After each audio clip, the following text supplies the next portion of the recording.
Seguimos recorriendo el Evangelio según San Juan. Después de haber visto la boda en Caná de Galilea, en este capítulo segundo nos encontramos con un pasaje que aparece un tanto enigmático en una primera impresión, ¿verdad?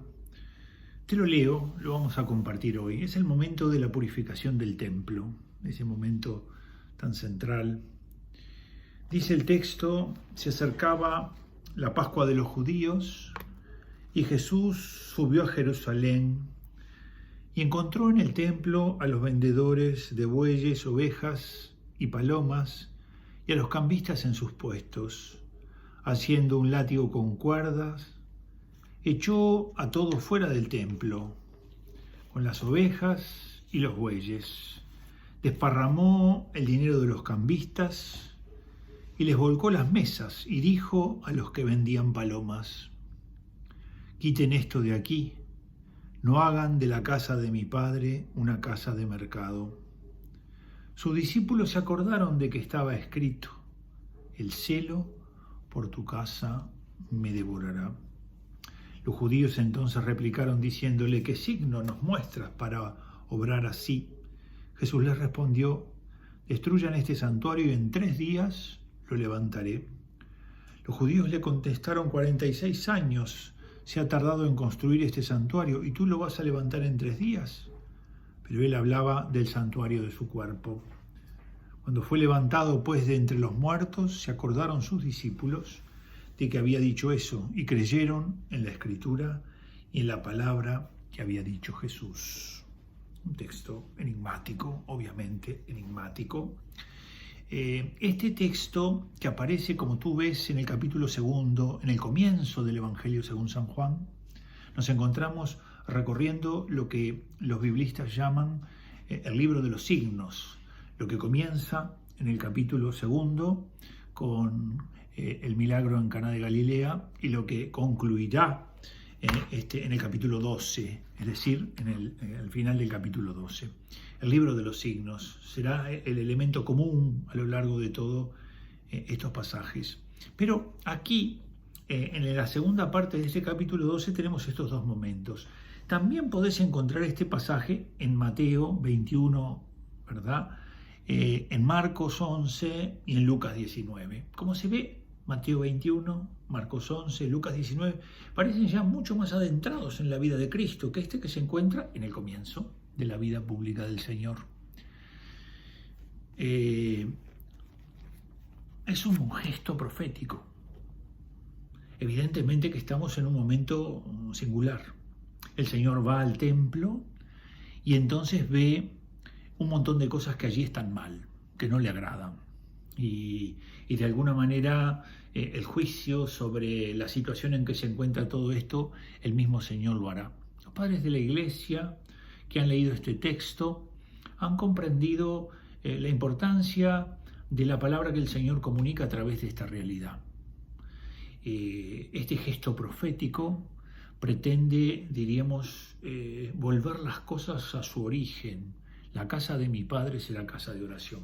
Una primera cosa muy importante: Jesús a Dios lo llama su Padre. Y esto, evidentemente, que es algo central. Hay una revelación mesiánica.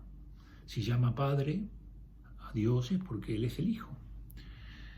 Lo cierto es que este acontecimiento, este momento en el que el Señor obra todas estas cosas,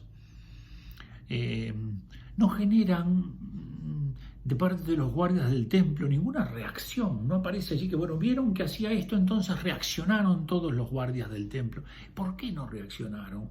Porque la acción del Señor está enmarcada en las acciones de los profetas. Los profetas denunciaban los abusos, los profetas tenían palabras poderosas y firmes, y para hacerlo muchas veces también utilizaban gestos. Este gesto simbólico del Señor es un gesto que a veces escandaliza un poco, porque, como sabemos, existían los cambistas. ¿Qué hacían los cambistas? Cambiaban el dinero. ¿Y por qué lo cambiaban? Porque no se podía utilizar ni la dracma griega ni el denario romano, porque eran monedas de los imperios y por lo tanto eran monedas impuras, que no podían ser ofrecidas al templo. Los que venían desde lugares muy distantes y llegaban con este dinero al templo no podían, en el momento de hacer su ofrenda, depositar estos dineros, que eran considerados impuros, sino que tenían que utilizarse monedas que existían, como la de Tiro y otras que andaban por allí, de manera que existían los cambistas y evidentemente en esto había plata en juego, es decir, había un porcentaje de plata con la que se quedaban. Y también era cierto que muchos que venían a ofrecer animales tenían que venir desde lejos y para evitar venir con las ofrendas, entonces en un momento saduceos y fariseos habían decidido que se ofreciera allí en el templo estas cosas. Los cambistas por lo general se ubicaban en lo que se llamaba el atrio de los gentiles y allí estaban en el comercio. Pero por un lado está el culto a Dios y por otro el comercio. Pero aquí el comercio y el culto a Dios comienza a mezclarse de una manera peligrosa y que puede corromper los corazones y terminar volviendo desagradable a Dios la ofrenda que el hombre hace. Jesús evidentemente no es violento. El Papa Benedicto, comentando este texto, dice algo muy importante que nunca debemos olvidar. Dice que es imposible interpretar a Jesús como violento y que la violencia es contraria al reino de Dios. Incluso dice una afirmación fuertísima: es un instrumento del anticristo. La violencia nunca sirve a la humanidad, más aún, dice Benedicto, la deshumaniza. Los mercaderes del templo, que andaban allí en todas las afueras y que habían de alguna manera, que sacaban partido de todo esto. Y que muchas veces, y aquí es donde quiero hacer una pequeña meditación contigo, con la pretensión de llegar al lugar del encuentro con Dios, que eso supone la visita al templo, de la oración con el Señor, que eso supone la visita al templo. Entonces, en ese camino uno iba encontrando animales y mercaderes y gente que trataba de diversa manera de atraernos y de llamar la atención.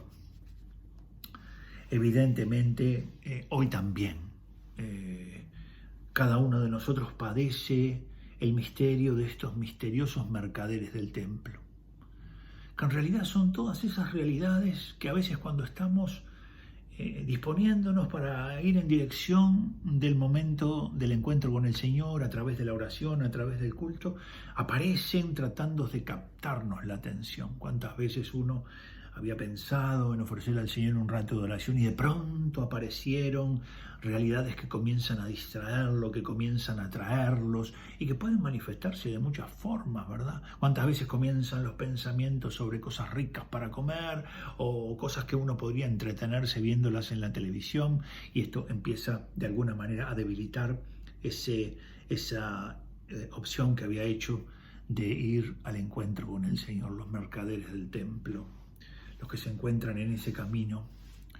¿Cuántas veces vamos a decidir ir hacia el lugar del culto, del momento en que ofreceremos algo al Señor y encontramos una serie de inconvenientes que empiezan a captar nuestra atención, como esos mercaderes? Captan nuestra atención para sacarnos de lo más importante, que es ofrecer una ofrenda agradable al Señor.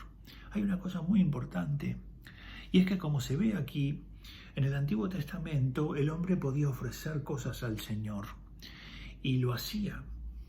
Pero en el Nuevo Testamento, después de la venida del Espíritu Santo, que es el gran don y que nos enseña a nosotros a donarnos, ha habido en el mundo un cambio sustancial. Ahora el Señor no está tanto detrás de las cosas que tú puedes ofrecerle, sino detrás de ti. Te quiere a ti. Por eso que el Espíritu Santo te enseña a donarte, a darte en la familia, a darte en el matrimonio, a darte en el servicio sacerdotal, a darte en la vida religiosa. Es decir, que el Espíritu Santo realice en ti lo que es propiamente suyo, que es esa capacidad de enseñarnos a donarnos, que nos santifique por medio de la donación. Que Dios te acompañe en estos días. Seguramente volvamos a meditar algún otro texto. Tal vez retomemos algo de este mismo texto muy importante para seguir compartiendo. Los mercaderes del templo, los que quieren captar nuestra atención, los que a veces hacen de las religiones cosas de negocios, los que piensan que las cosas son todas cuantificables y olvidan quién es el Señor. Y como no anda buscando cosas, sino que te anda buscando a ti, anda buscando tu corazón, anda buscando tu amor. Que Dios te bendiga.